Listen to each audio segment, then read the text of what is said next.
What is up, everybody? Welcome to this week's episode of the Dense Pixels podcast. I'm one of your hosts, Brad, joined by my co-hosts Micah. Hello. And Carrie. What's up? What is up is that what a weird a lot of niche games have come out, and you guys have been playing the two, I would argue, most prominent niche games that have come out. Is what I've been playing really a niche game? Well, no, I guess it's not really fair to consider Pokemon a niche game at this point, considering how many copies it sells. Before we get started, I'm gonna dip into the news. I'm throwing an audible. All right. At you guys, because we can talk about the Grand Theft Auto 6 thing first. And I only want to talk about it because there is a fun fact that I saw, about the Grand Theft Auto series that I wanted to share for people that didn't see it. The news story is that stop asking me if I want to use NFTs, Twitter. I certainly do not want to use them for my profile picture. It's really obnoxious. So through a tweet, Rockstar confirmed the GTA 6 is currently in active development. I'm sure it's been in active development for probably several years at this point. I don't know why they felt the need to confirm it. I guess investors were getting antsy. That, people were like Take-Two board is like, oh my god, is this game actually going to come out? Yeah, we're working on it, guys. Yeah. I don't know if you noticed, we're still making all the money with Grand Theft Auto 5 right now, so no rush. Don't worry about it. I mean, we're still waiting on the PS5 and Series X version of GTA 5 still at this point. So are we? Oh yeah, no, that's coming out. That's coming out this year. So the game that will never die. So here's some fun facts. So they shared with this announcement that GTA 5, as of February of this year, has sold over 160 million copies of GTA 5 that are out there in the wild. It's a lot of copies of games. So to put that number in context, as of November 2020, this is from Jason Schreier, Bloomberg, the entire Assassin's Creed series, through the release of Valhalla, sold 155 million copies. All of the Assassin's Creeds combined is less than one GTA 5. The entire Final Fantasy franchise, as of September of last year, so obviously not accounting for the boom in popularity with Final Fantasy 14 this year, but the entire Final Fantasy series as of September 2021, 164 million copies. So that's only 4 million better than one GTA 5. And the entire Resident Evil series, as of December of last year, 123 million copies sold for all of the Resident Evils combined. That is just to contextualize the GTA sales numbers, which continue to boggle the mind. It's the universal appeal of wanting to steal a fast car and run over a cop with it. I don't know how else to describe the appeal of Grand Theft Auto. I mean, I played GTA 5 when it came out 9 years ago. Literally 9 years ago. 9 years ago. Which means that all the little kids that came into my GameStop asking for it are now finally old enough to buy it on their own without their parent being irresponsible. Yeah, I mean, look, GTA, I feel, especially since maybe since 4. I mean, I feel like 3, I guess, is when the series first sort of popped off. I was in middle high school at the time, PS2 era. But yeah, I mean, it feels like 5 in particular just hit at the right time, and the fact that they've continued to do all this stuff with the online keeps people playing it, and yeah, it's not for me. I'll sure as shit buy the next one when it comes out, and I will play through it, and that'll be the end of it for me. None of this online stuff ever appealed to me, but yeah, of course, GTA 6 probably going to come out within the next year or so, if I were to place a bet. Yeah. This to me just underlines how insidiously under the radar, like Take-Two flies as a company. Because, I mean, everyone throws a tremendous amount of shade at, like, you know, Activision-Blizzard and EA and EA. Ubisoft. Right, Yeah. and all those companies, and rightfully so. Like, I'm not telling anyone they're wrong for... They're all deserving of the shit that they get. But just consider that, like, GTA 5 continues to probably do, like, not, like, Fortnite level numbers, obviously, but, like, probably not that far away, I would imagine, in terms of, like, you know, regular users and you know, active users is how they measure that stuff. And this game's been around for 9 years, and Take-Two's making millions and millions and millions of dollars on it every year, along with like NBA 2K and other games in their stable that they can just milk for all it's worth. And yet they get like a fraction of the bullshit that a lot of the other companies get. And look, Strauss Zelnick is just as odious as like Bobby Kotick. He's just not like aggressively so.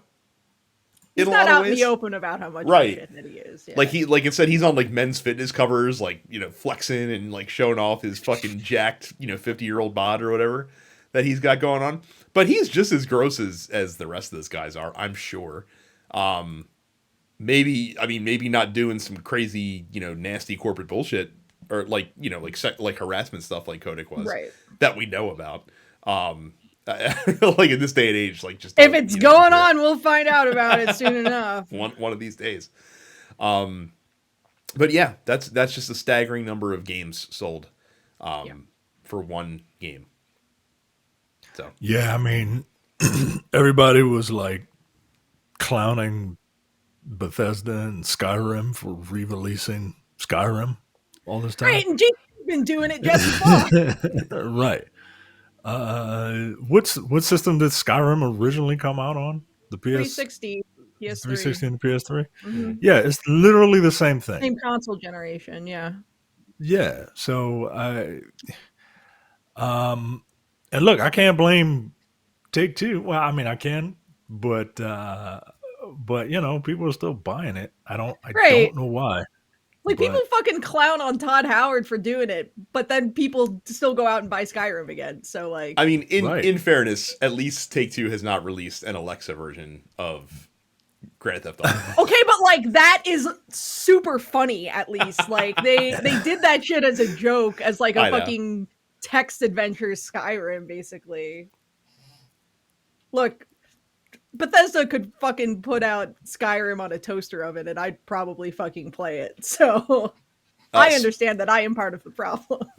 Speaking of games that Carrie would almost certainly play on, let's call them alternate platforms, Pokemon Legends, is it so? Okay.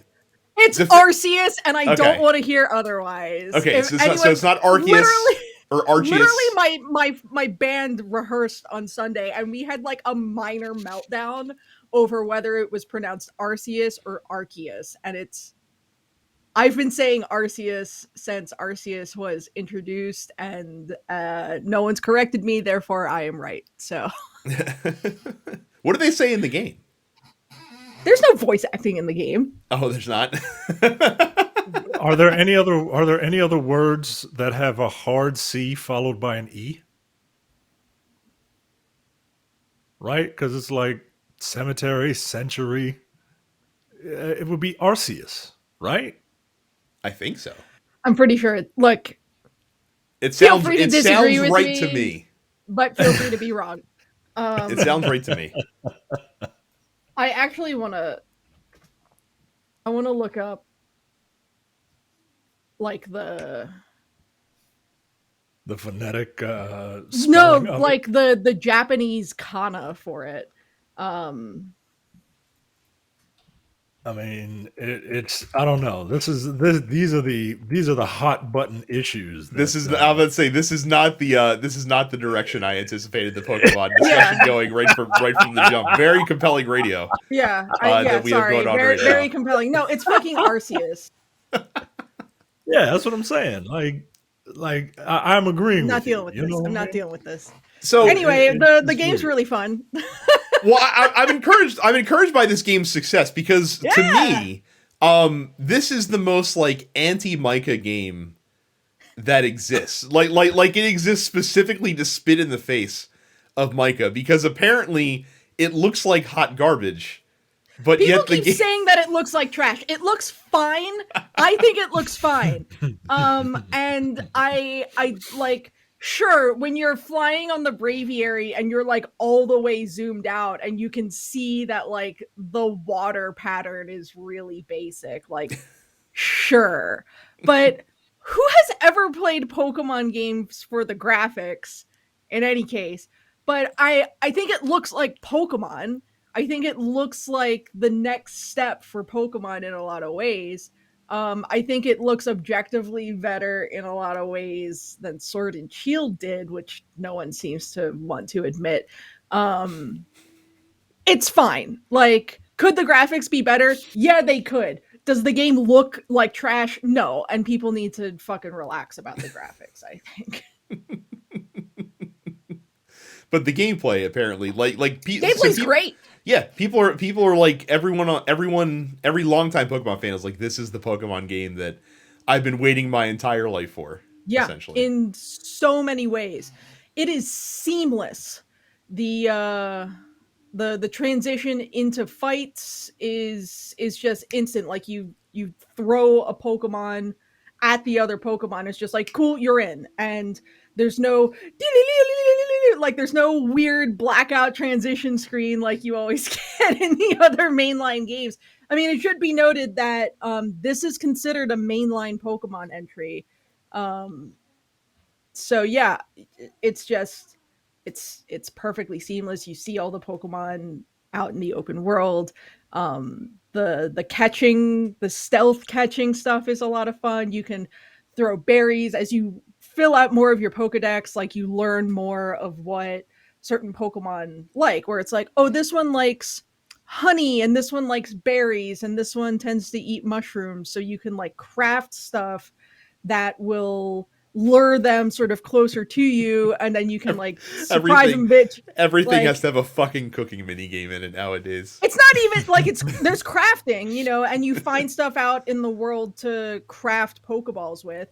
So it's like cool. And unlike in fucking Animal Crossing, where everything still has to be done one by one, if you have the materials to make 50 Ultra Balls, you can just do it. And cool, now you've got 50 extra Ultra Balls. Literally, if you have the right materials in your inventory and you have the recipe for it, you can craft anything just on the go. And it's a seamless experience. I wouldn't say like the environments feel particularly inspired.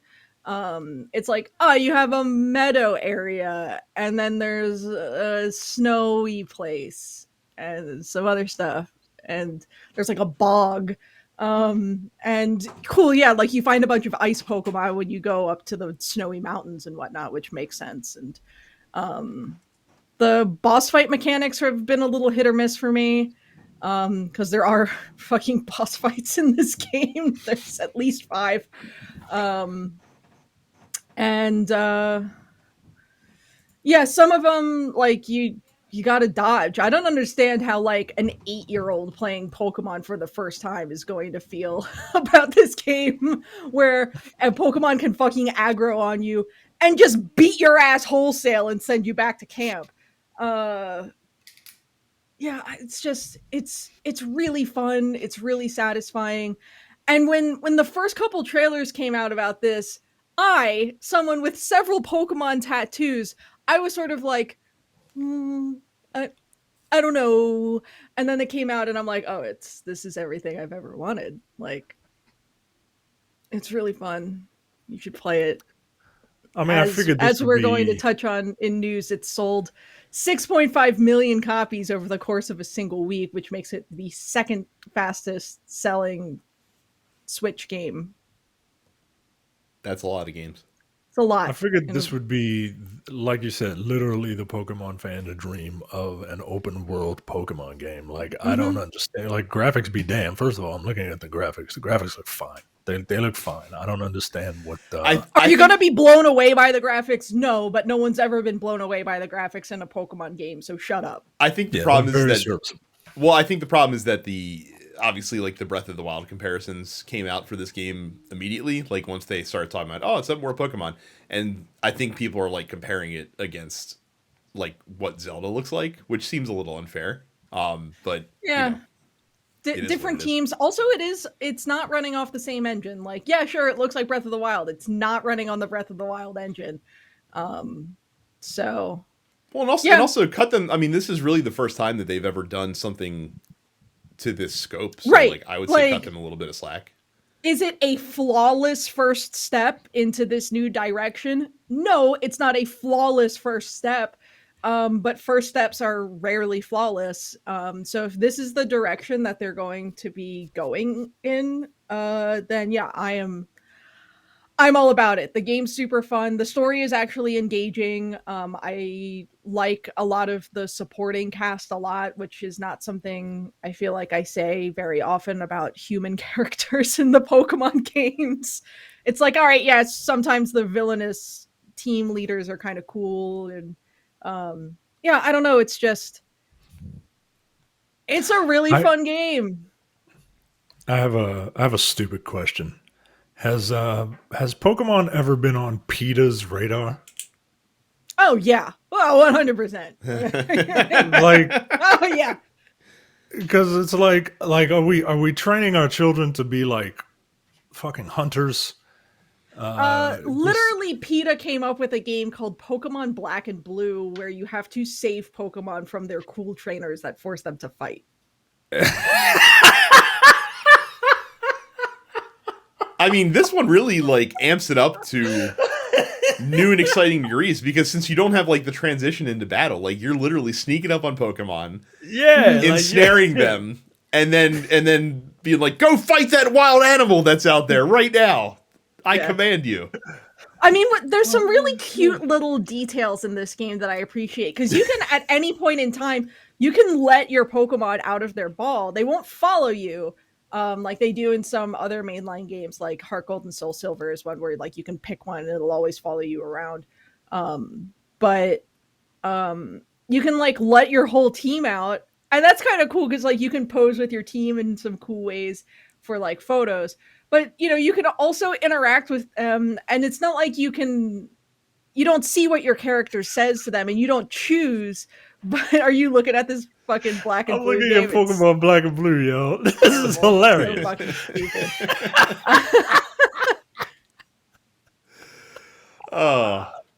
But yeah, like there's just, you can crouch down and you know, it's just, I don't know. I am very emotionally attached to Pokemon as a franchise. So I think it's cute that like I can sit in a little hot spring with my Golduck and like have a nice little moment out in the mountains. I don't know. The game's just really fun, has a lot of cute little details like that. Also, you get to fight God, so that's fun. What is it, a Persona game? No, but like Arceus is literally the creator god figure of the Pokemon universe. So why do you want to fight it? Reasons? Because like he because it's a Japanese game, and all Japanese game developers are atheists. That's why. I mean, look, I support. I mean, so at least like I don't want to get into spoiler territory, but the game begins with literally you, a modern day teenager, being yeeted back in time by Arceus, and he's like, "All right, go fix this mess happening in the Hisui region. I'll see you later." And and so you have to eventually fight Dialga, which is like the time god, and Palkia, which is the space god, and they are ramping up towards a fight with Arceus as well. So yeah, you know, typical JRPG fashion, attack and dethrone god. Fantastic. Yo, I'm sorry, man. Like, this Pokemon Black and Blue is fucking hilarious. Like, Pikachu is all beaten up, and he's got like a collar on his neck, and he's fighting. This Pikachu is fighting a human who has a bat in his hand and a bottle of booze in the other hand. And one of Pikachu's like attacks is like a group hug to try and like appeal to his like sensibilities, I guess. Meanwhile, the human is throwing choke collars at him. Wow. And it's just it's so stupid. Oh man, I'm sorry. Okay, I gotta turn this off. No, you're good. I gotta turn this off. I want to see the throwing hypodermic needles at fucking at one of the Pokemon and has a scalpel in her hand. Like Jesus Christ. Okay. What? All right, I'm sorry. PETA might be the most ridiculous organization on the planet Earth. It's insane. Nintendo did announce that they have a Nintendo Direct streaming as we're recording this tomorrow, of course, where they said they will be focusing on games that are coming out in the first half of 2022. So I guess apparently it's going to be 40 minutes long. Yeah, and not a third party Direct either. Apparently, no. This is all focused Nintendo first party stuff. Doesn't Triangle Strategy come out soon? That and Kirby I and literally Advance Wars? have a bingo card for the Direct tomorrow, and yeah, me and my band are doing Nintendo Direct bingo tomorrow. So I have specifically on my bingo card is too much time spent on Triangle Strategy is going to happen. What is your definition of too much time spent on Triangle Strategy? At least 8 minutes. 8 minutes. It's a lot of minutes. If that we is a have lot of minutes for a 40-minute presentation. 20% of the allotted Nintendo Direct time given to Triangle Strategy, I will be able to check that off. I got a few long shots on there, and I think I have a few sure things on there. What are your long shots? Another Smash expansion pass. I'm about to say you already know what the longest of shots is that Carrie for some reason put on her. Yeah, I of course have Golden Sun on there. It's not going to happen, but like. But if it does, you will know because there will be an explosion in Owings. I think I will hear it. Here's my bold prediction that is sure to be wrong. Advance Wars releases during the Direct tomorrow. Ooh, okay. So I have like any news about Advance Wars Reboot Camp happening tomorrow, but I would love it if it dropped immediately. I think fairly sure things that we're going to see will be Splatoon 3, Kirby, something Final Fantasy related will probably be somewhere on there. I think we're going to see new N64 titles for Switch Online revealed. I also feel like we're probably going to see some news about Rune Factory 5, which is supposed to release fairly soon. And I think we're definitely getting Mario and Sonic at the Beijing Winter Olympics. It's stupid, but they're going to talk about it. My longer shots are like Bayonetta 3 news, Mario Kart 9, anything related to Metroid Prime. And I have Metroid Prime on there twice because I think we might see Metroid Prime 4 news, but I also think we might get a Metroid Prime remastered collection. I think that's more likely. I think they're going to do the first 3 games for Switch, and I think they're going to release it as a collection. I also, for whatever reason, put DLC for Metroid Prime or for Metroid Dread on there. I don't even think that's on the table, honestly. But we'll see. I also think we're going to get Arceus DLC. That's possible. Yeah, that's possible. I think they could add like another area in there pretty easily. Before we talk about how I tried to rescue Micah this weekend, I'm going to tell you to go to densepixels.com/fans and you can join our Discord.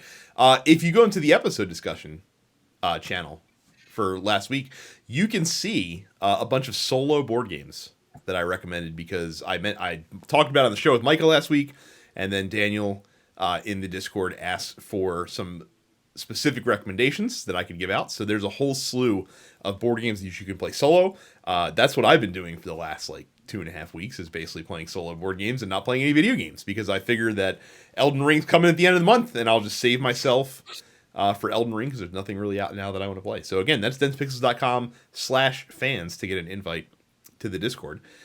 If you are not watching this, we put this show out every single week in video form on YouTube. You can find that by going to youtube.com/densepixels. While you're there, make sure you like the video, subscribe to the channel, and then don't like the video twice, because then you'll unlike it by doing that. But you can ring the bell. That way, whenever a new video gets posted, you will get notified by YouTube, like whenever we put out a new episode, which happens usually in the morning after the day after we record it. So it's fun times there. While we're here, we are just one podcast on the mega network that is the TNP Studios network. They have some other fine shows that you should check out, like the Nerdpocalypse, which just recently recorded its 500th episode to like zero fanfare. Black on Black Cinema. Coming Distractions, the movie review podcast. And you also get the weekly preview episode of Look Forward, which is about the first hour of a typically 90-minute to 2-hour show. If that's not enough, and goddamn it, I can't imagine that it is, you can go to densepixels.com/premium. Subscribe to our premium membership. It's only $5 a month, or if you get a whole year, it's only $50. That's 2 months free. And it gets you access to our premium slate of shows, which includes The Airing Grievances, No Time to Bleed, our action movie podcast. I should probably mention The Airing Grievances is our Seinfeld podcast, as Jay and Micah are trudging along. The Men with the Golden Tongues, Micah and mine's spy movie / James Bond podcast, looking to review No Time to Die soon, properly, now that it's out on video. Upstage Conversation, featuring our very own Carrie, talking about musicals and movies and musical movies. I'll get back to that at some point. And the full episode of the Look Forward Political Podcast, featuring me and Jay, and usually Andy when Andy's not moving to a new city and or state and has no internet. So again, densepixels.com/premium. Sign up today. Tons of content on there already. You don't know what you're missing. Carrie. Yes. Carrie, West Side Story got nominated for Best Picture from the Academy Awards. Does it deserve that nomination? I still haven't seen it because it came out and seemed to land like a wet fart. West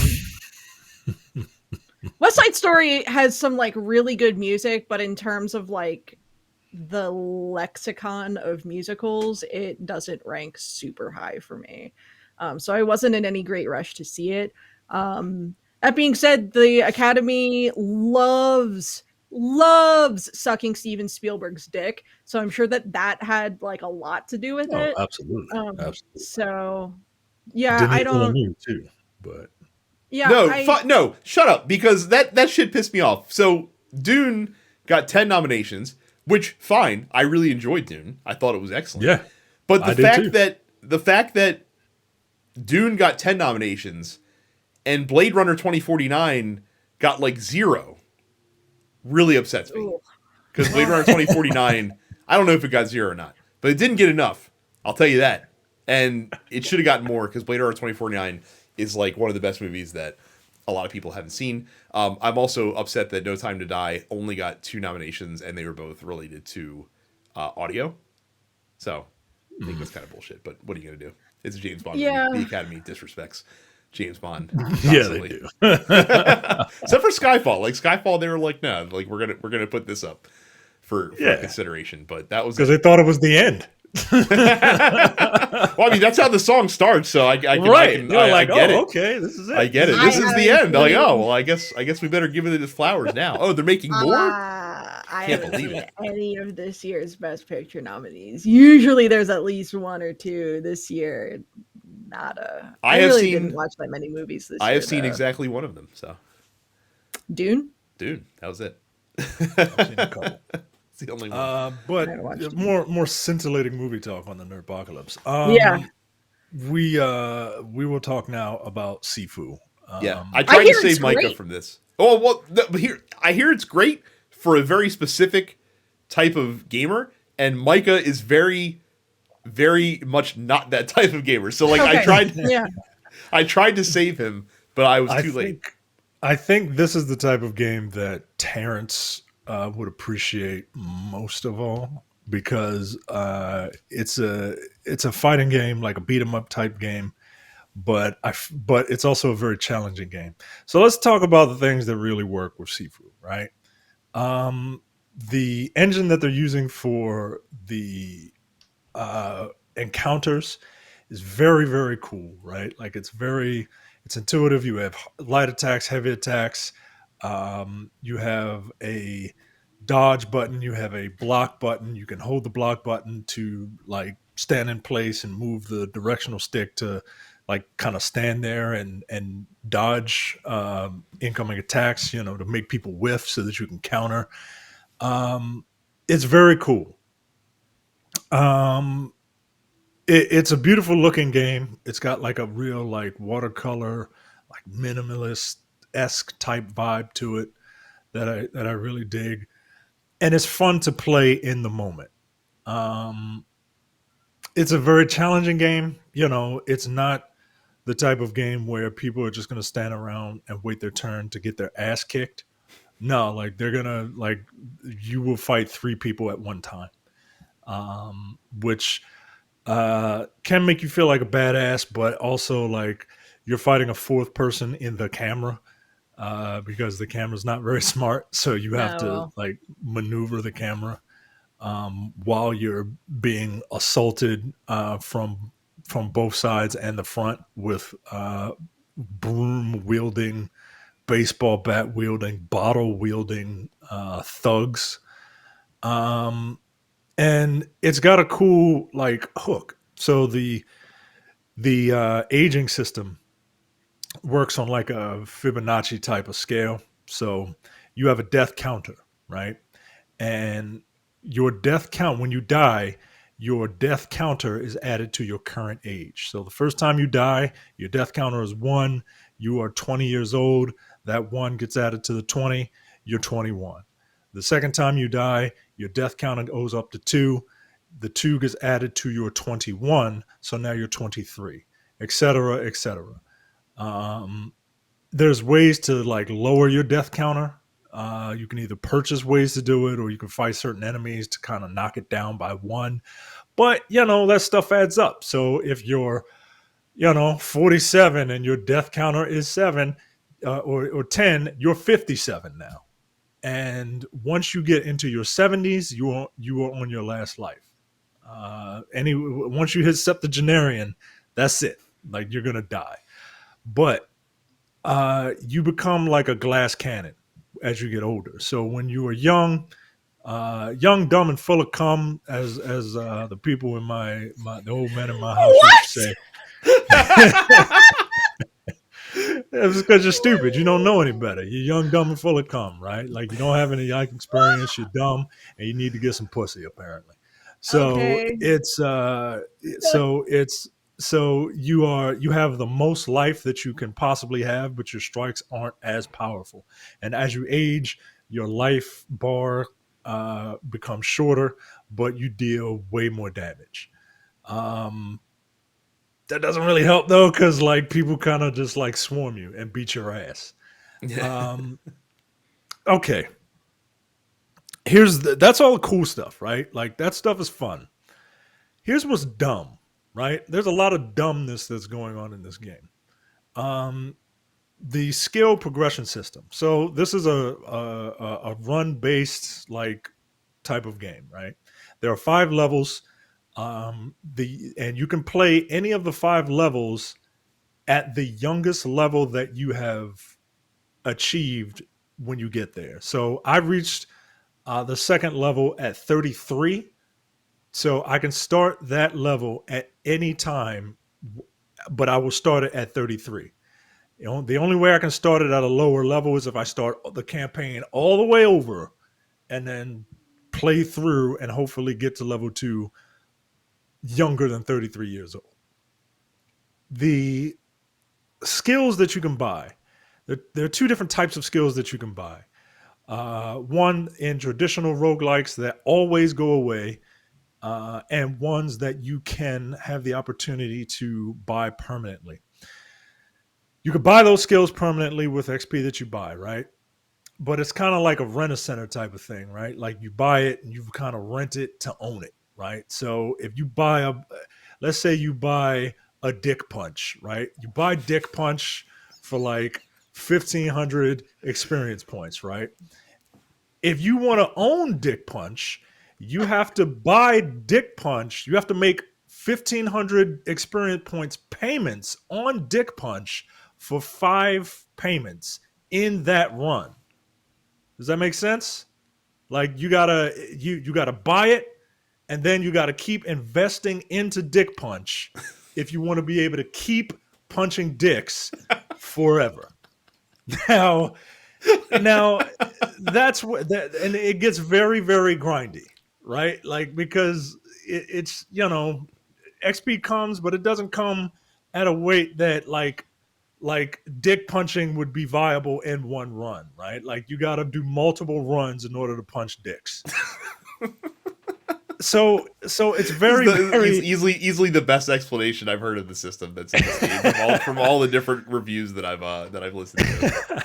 So it gets very, very grindy. Like there's a lot of starting over just to like grind out experience to buy the things that you want to buy, and there's a ton of stuff, right? So you got to pick and choose what you want. Now here's the problem, right? Dick Punch is only available for purchase at a certain age cap, right? There are skills that you can buy from 20 to 30, from 30 to 40, from 40 to 50, and from 50 to 60. Let's say Dick Punch is at the first level, the youngest level. You can only buy Dick Punch up to 30 because like 20-year-olds, like they'll kick you in the dick because they don't give a shit, right? So you can buy Dick Punch at anywhere between 20 and 30. If you hit 30, you can no longer buy Dick Punch and you can no longer invest in Dick Punch. So if you want to invest in that, you got to start the campaign all the way over to get to a younger level, grind out the experience so that you can keep pumping it into Dick Punch. And it just doesn't like it's needless. It's that's the thing that I'm most pissed off at the game about is the needless like age like cap, the cap that the game enforces on you because it makes you replay that first level over and over and over and over and over again. And you can either get good and just earn the experience and not die, or you have to keep playing that first level over and over and over again. And I think that's poor design. This game is weird, man. It's weird. I don't know if I could recommend it to people. What level have you gotten to in the game? Only the second level. Only the second level. There are 5 bosses. There are 5, yeah. And I've only gotten to the second one. The first one is easy, right? Like you can get through it easy peasy. But the second one, like people start to really they get really, really aggressive. And there are things that you can do like to buy shortcuts if you do have to start over. The problem is if you buy a shortcut, you're missing out on all that good XP. So all that easy XP from the fodder enemies. So it doesn't really behoove you unless you max out all of your skills, which is what I'm in the process of trying to do because I want to punch dicks and I can't do it yet. So this is a very weird game. I like what they're doing, but I don't like how I like the core of it, but all the ancillary shit, it makes it. I don't mind a grindy game. I can sit here and play a grindy game and listen to a podcast or whatever, but this grind doesn't make sense. I would much rather just grind out experience. Mm-hmm. But yeah, like it's a weird game. I don't know if I could only recommend this game to look. Do your research on this game, and watch a lot of videos and read a lot of reviews to determine whether or not you want to spend your $40 on this thing.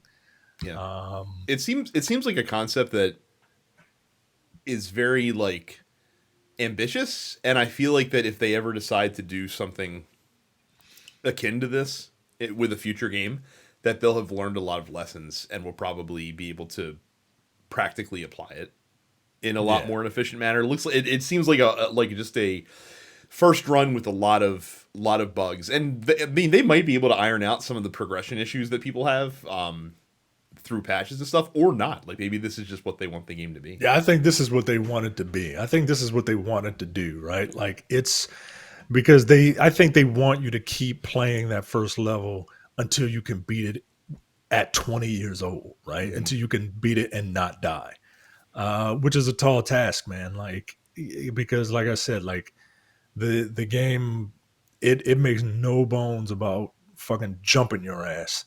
And they give you tools that you can use, right? Like you can throw things and you can catch they throw stuff at you. If you grind enough, you can catch the things and throw it back.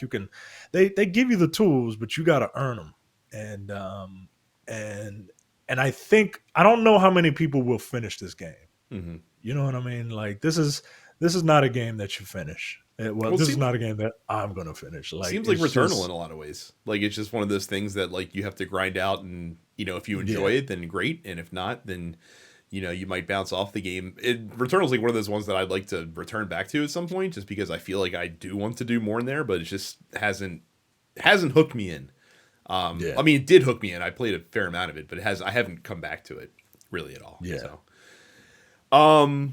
Well, Sifu's not the only game that came out this week. Again, we are in mega release February. Ollie Ollie World, which is getting pretty good reviews, came out on PlayStation, Xbox, Switch, and PC. Action Arcade Wrestling, released on the Switch. Backbone came out on the Switch. Crossfire X came out on Xbox. Edge of Eternity came out on PlayStation and Xbox. Cardboard Kings, with a K, came out on PC. For some godforsaken reason, they've decided to release the Kingdom Hearts trilogy on the Nintendo Switch. Don't call it a trilogy.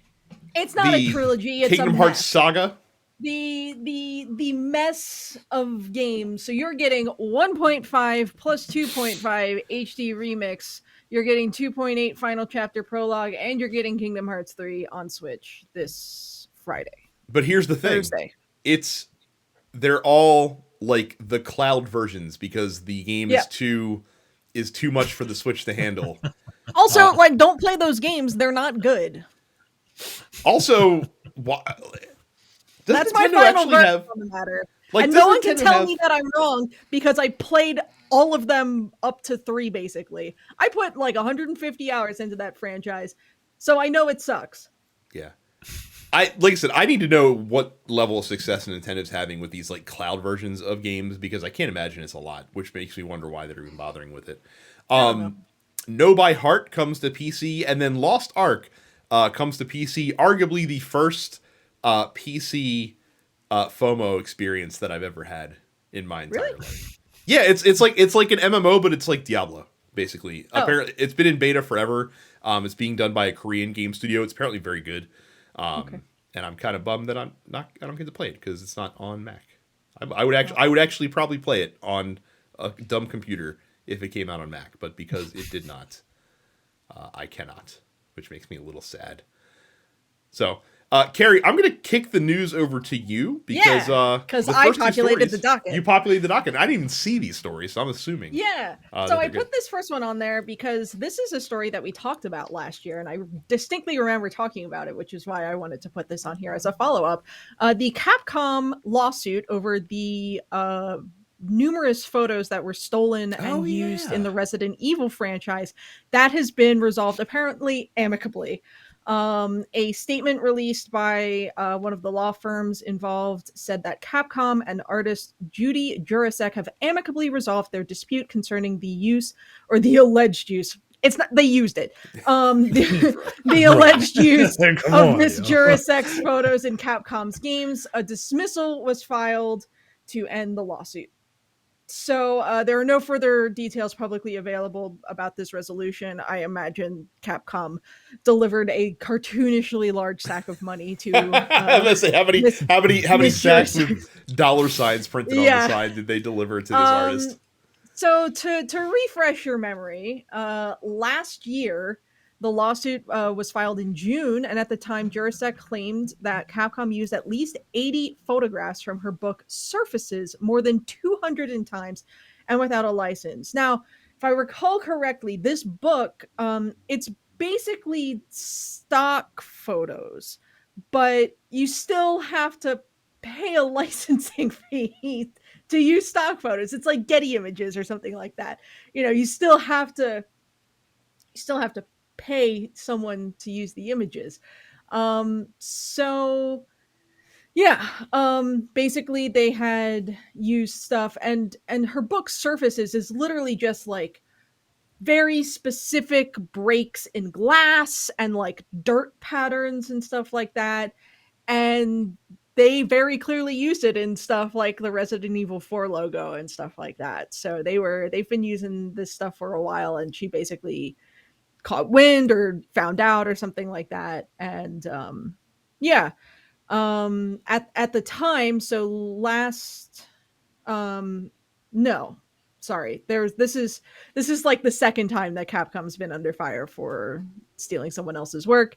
Following the release of Resident Evil Village, Dutch director Richard Rafforst accused the developer of ripping off his monster designs.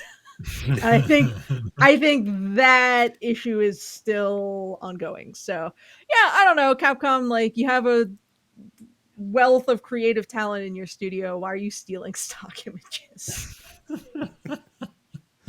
That's funny because just this weekend I happened to be channel flipping and I came across one of my favorite bad movies that we reviewed on Untitled Bleed called Lockout, which was a Luc Besson film.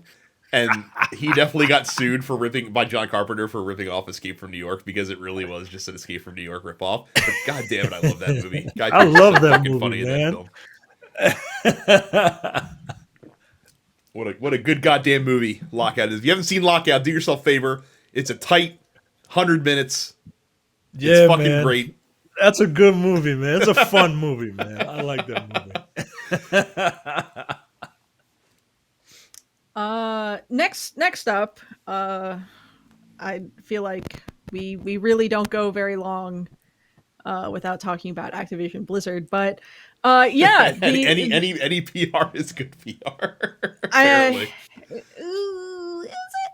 I mean, apparently not, because Activision Blizzard active users fall and have been falling steadily over the last year. According basically new figures officially released from Activision Blizzard has seen Activision active users fall between so since December 31st, 2020, basically over the course of a full calendar year, Activision active users went from 128,000 to 107,000. Blizzard that would be millions. That'd be 118 million to 107 million. What? Yeah, 120. Is it million? Yeah, it's active users. Yeah. Oh, monthly active. users. Sorry. Yes. Monthly active users.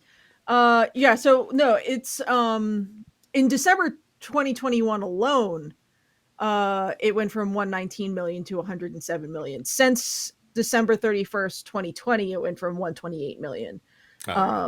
Yeah.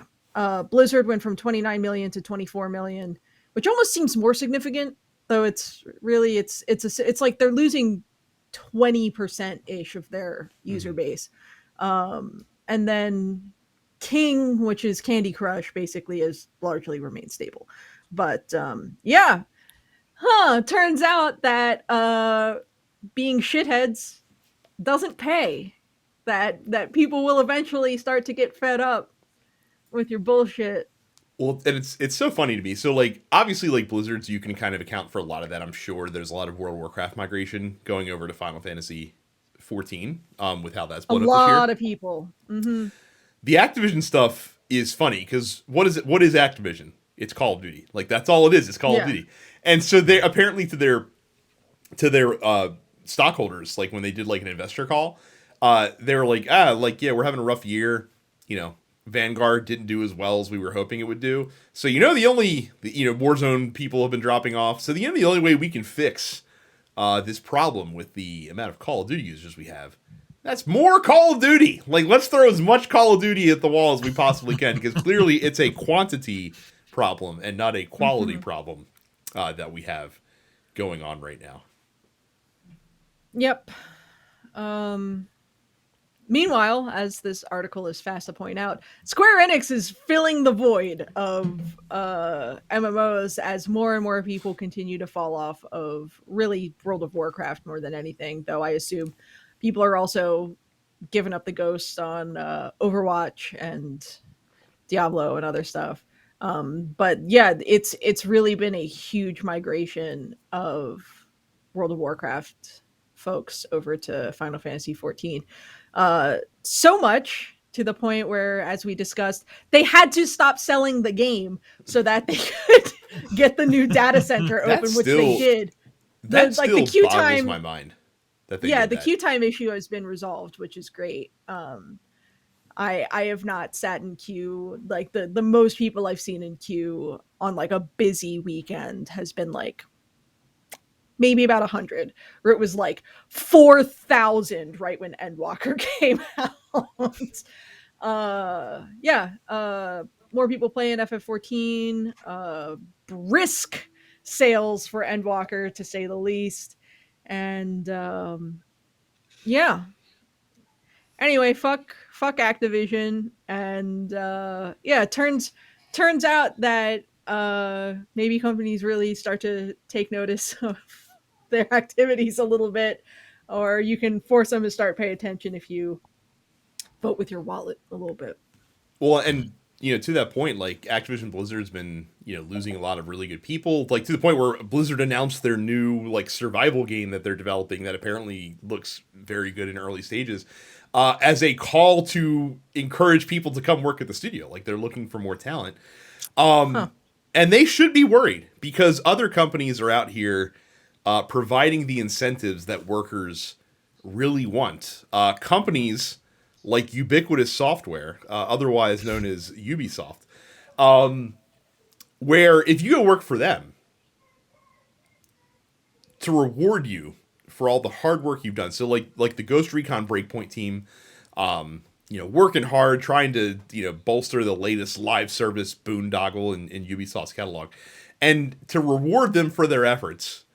The fine folks at Ubisoft, in an effort to make sure that they retain as much high-performing talent as possible, have rewarded the teams with their very own NFT Ghost Recon 20th anniversary hat that their in-game avatar can wear. This is ridiculous. This is just ridiculous at this point. A statement to their staff reads, "With the opening of the Ubisoft Quartz program in December, we thought of creating an exclusive digit for you, the Ghost Recon 20th Anniversary Cap. If you want to receive this exclusive digit, Ubisoft's internal term for an NFT, we will inject it into your crypto wallet on the 9th of March. I hate that entire sentence. We will inject it into your crypto wallet? Fuck off. That sounds like a violation. Injected anywhere, much less an NFT injected into my crypto wallet. So I have to ask, like, is this a reward for Ghost Recon employees, or is this a punishment? It feels like a punishment, and it sounds like a punishment. I mean, you can't. When you send out an email, you can't say we're gonna fuck your wallet up with an NFT, right? You have to say we're going to inject an ew. Surely this will quell the quote unquote great exodus that's been happening at Ubisoft over the past 18 months. I think this quote from Ubisoft VP of their strategic innovation. Oh yeah, we talked about it. We talked about it last week. They just don't get it. They think it's destroying the planet and is a tool for speculation. They just don't get it. We can let them sell their things for money later, but I'm so done with crypto bros because it is just speculation. So And I have to. it's I have only to laugh. beneficial for the higher ups at Ubisoft because it's allowing them to make presumably a lot of money in a very short period of time. So But once it gets regulated, that'll be it. we clipped that portion of the show out. So if you go to youtube.com/10pixels, you can actually see a clip from last week's episode of just that discussion that Mike and I had. And so for the image, Jay had a picture of like a very mediocre looking white person like on the thumbnail. And I was like, oh man, I was like, what look like a thumb. Yeah, well, that's the dude that made the quote. Apparently, like I was like, oh, of course, that's what that guy looks like naturally. That's what he looks like. So, yeah, like I said, if you try not to throw your support behind very pasty, mediocre, bald white people as much as you possibly can. Like that's a general goal: is avoid supporting pasty, white, bald, mediocre men. Look, I worked as a finance reporter for most of 2020, and I didn't get super into covering crypto stuff, but like, I feel like I got enough of a handle on the whole situation by the time that I decided I didn't want to work there anymore. And then the startup went under anyway, so fucking whatever. But you know, it's all just mediocre individuals trying to make money at the expense of other people and at the expense of the atmosphere. So, yeah, I don't know. Fuck Ubisoft. Yeah. And again, I must reiterate, fuck white, pasty, mediocre, bald men. I like how you have to specify bald because you, as a white pasty man, yes, would otherwise someone worry about falling into that category yourself. No, you won't. Like I said, you won't catch me supporting these bald motherfuckers out here. I'll tell you. No, there's been other NFT bullshit going on in the last week too. With like music.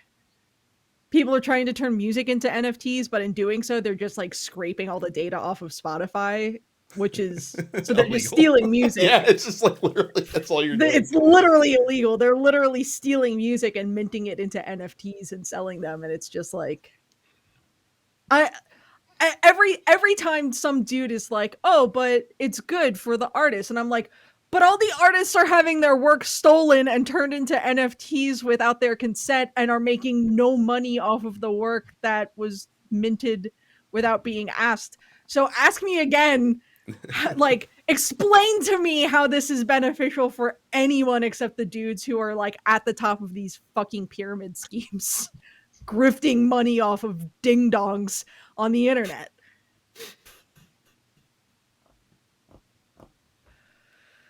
Speaking of fuck NFTs and fuck you if you have any. Speaking of grifting ding dongs on the internet, densepixels.com. Carrie kept ruining my attempts for a hilarious segue talking about pasty bald white men that you shouldn't support. Go to densepixels.com/Amazon for all of your pasty bald white men supporting needs. Actually, Jeff Bezos is very tan. Probably. Yeah, I was gonna say he's bald and he's an asshole, but he's very. He takes care of his complexion. He does. Well, he does now. Like if you've seen Jeff Bezos before he was Jeff Bezos. Yeah, very. He looked like a Jeff Bezos. Very big pre-Tesla, very big PayPal Elon Musk energy going on with old Jeff Bezos back in the day. Yeah, money. You got enough money, it'll make you look presentable. Look, go to densepixels.com/Amazon for all of your Amazon purchases, and when you do so, you pay nothing extra and you help us out. Let's see what the old Amazon has today. Go buy yourself a Star Wars Mandalorian Darksaber with toy with electronic lights and sounds. No, don't get that one. Get the other one. Get the one that's like $250. don't get the toy. Get the replica. Yeah, do that. It's like $250, and it would help us out by going to densepixels.com/Amazon for all of your grossly unnecessary purchases. We got a fresh mail delivery today in the post office. I think a first time, long time in J-Man here saying he loved the show, but also asking, with the Stealth Nintendo Direct on the docket, which missing game announcement do you think will incite the fans the most? Metroid 4, Breath of the Wild 2 would be too easy. They're banking on Bayonetta 3. I don't know. I think Bayonetta Metroid... 3 would. I think Bayonetta 3 would only incite a very specific group of people. Yeah. Plus, like, we got new Bayo 3 info somewhat recently. I feel like the last time we heard Metroid Prime 4 was them saying we are delaying Metroid Prime 4, and that was like 3 years ago. But I assure you, it is coming out. Yeah, so. I feel like if Metroid Prime 4 is once again missing from this Direct, people are gonna have some harsh emotions about it. I don't think there's going to be like a. I mean, I joked on Twitter that there would be because they're doing it the day after we record, but I don't think there's going to be like a Megaton announcement during this presentation. I think it'll be pretty standard stuff. So we'll see what happens. Yeah. Cam says, after assumedly having some time with Arceus, does Carrie think they will make 2 distinct Pokemon entries going forward? Stick with this new format, or just infuse some of the elements into the more traditional mainline Pokemon games? I don't know. I really don't. I don't know. Like, if they're gonna do this like sort of ancient, back in time, earlier Pokemon world sort of stuff with the open world format, I would love to see other regions, because Hisui is meant to be like Gen 4, but like hundreds of years ago or whatever. I would love to see Johto hundreds of years ago, given how the Gen 2 games really lean so far into the sort of like the Dragon and Phoenix mythology and stuff like that. So I feel like you could do something similar as far as like just given how Arceus decided to go with the mythology of Dialga, Palkia, Giratina, and Arceus. I would love to see them do something similar with like exploring the origins of the 3 legendary dogs and Ho-Oh and Lugia and stuff like that. I love the way that the game plays. I understand that it would be far more of a strain on the system for them to be rendering like full-blown contemporary modern day cities that are full of people and Pokemon and whatnot, and that in order to keep having modern feeling Pokemon stuff, that'll probably have to be more traditional turn-based. But yeah, I don't know what's going to happen next for Pokemon, but Arceus has me really excited about the series and how the mainline games are going to play. Really for the first time in a long time. Like it feels really fresh. So I hope we get more games in the style of Arceus. While we're here, Anthony says, what starter do you typically pick in a Pokemon game? I'm always the few that I've played, I've always gone water type to start out. Boo. Are you fire, Micah? Of course I'm fire. Yeah, the titan of the Pokemon world. I'm a godly man, and God is always represented. God always comes to Earth in fireballs for some strange reason, even though we're told to like not want to be around fire because that's where like the place that you don't want to be is. But nope, God always appears to people in fire. So and toast. So Fire. Toast. And like dog buttholes. Right. Carrie, are you gonna round it out? Do we have a perfect synergy, a perfect No, triad of I starters? don't. I usually don't go grass. I wouldn't say there's like one type that I go with every single time. I am almost 50-50 split between fire and water.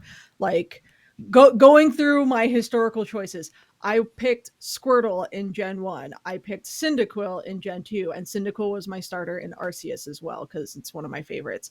I picked Torchic in Gen 3. I picked Piplup in Gen 4. I picked Snivy in Gen 5. I picked Fennekin in Gen 6. I picked Litten in Gen 7, and I went Grookey in Gen 8. So it's a pretty even split. I guess in the grand scheme of things, I have historically leaned more fire, but I'm not like, I go the water type every single time. Like, I've never done that. So Gerard left us a very just self-aggrandizing note saying, loving everything we do, love how we can go from games to soccer to F1 and whatever the fuck NFTs are. I appreciate the work y'all do. Keep at it. Thank you, Thanks. Gerard. Vic says, what are y'all's favorite type of boss fights? The giant world-ending monsters like in P5 or the normal slightly more hit point-centric foes? They like a bit of realism in Rockstar games where the boss can be killed like any other character with no special circumstances. I like an epic fight. It depends on the game, right? Like if I'm playing, well, I guess that's what he's asking, or this person is asking. Yeah. You know, gun to my head, I want to fight a god. I want to take a big gun and shoot God in the face, or I want to take me and my 18 other friends that include ninjas and jungle boys and twins, and one of which who can suplex a ghost train, and we want to fight a big purple stripper clown god. It's a fair point.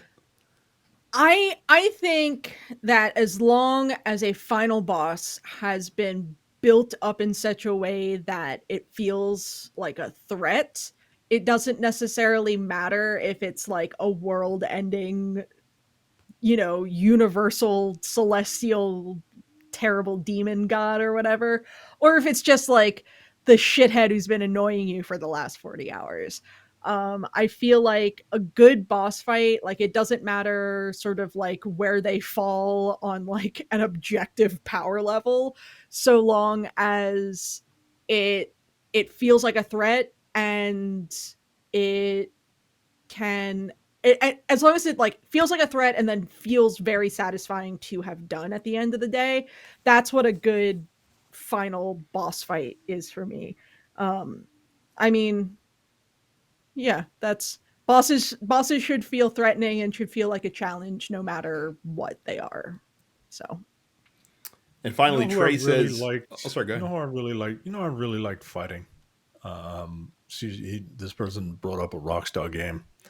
I really liked fighting Gary in Bully. Gary was a punk bitch, and I fucking hated him, man. Anyway, I mean, like if we're talking about like individual boss fights, I think my favorite one of my favorite more recent boss fights that I've experienced is the Brute Justice fight, which is a raid boss in the Alexander raids in Final Fantasy 14, because it's literally you fight these individual robots and then they're laying on the ground and then the music changes and they like move their pieces and they join together and they form into Voltron. And it's like, that's just really cool. It's a really cool design and the music's really good. And it's, as far as I know, it's the only boss fight where like the cutscene at the end is like you beat it and then like your character turns around and it explodes behind you. And I'm just like, that's good. That's a fun one. But yeah. We'll finish up with Trey. He says, "Is Google trying to save face and say they don't toss every shiny new key? They don't toss every shiny new key they get once the shine is worn off. By them weekend at Bernie's the stated." That's not a word. That was really hard to say too, by the way. It's weird, right? Because like Google in the past has shown no regard whatsoever for kicking stuff that's not working directly overboard without any, Yeah. without any want or reason. So it is kind of weird that they are seemingly trying to make Stadia work in whatever capacity it can. Limited though that may be, because they're not making games for it anymore. Like they closed all their studios. Stadia is just like they closed all their studios a year ago. Yeah. I don't know. It's just I don't think Stadia was like a terrible idea. I just knew that if it wasn't going to work, that Google would just give up immediately, which is what they did. Well, I think the thing that's been interesting with it, so like, first of all, it has done the very good thing of making tech companies a little bit more trepidatious to get into the games industry in that standpoint, because they're like, man, fucking Google couldn't make this successful. Like, what the fuck? Amazon, I feel like, has found more success so far with Luna, but they've also, weirdly enough, been a lot more low-key about it, and I think that's contributing to their success. I think one of the reasons why Stadia was really funny because it's like there were ads everywhere for it. Yeah, well, they kicked the fucking door in, and they're like, oh, we're gonna fucking change the game industry, and basically they were trying to sell checks that they didn't earn, basically. Like, they hadn't earned that level of cachet when they were first talking about this.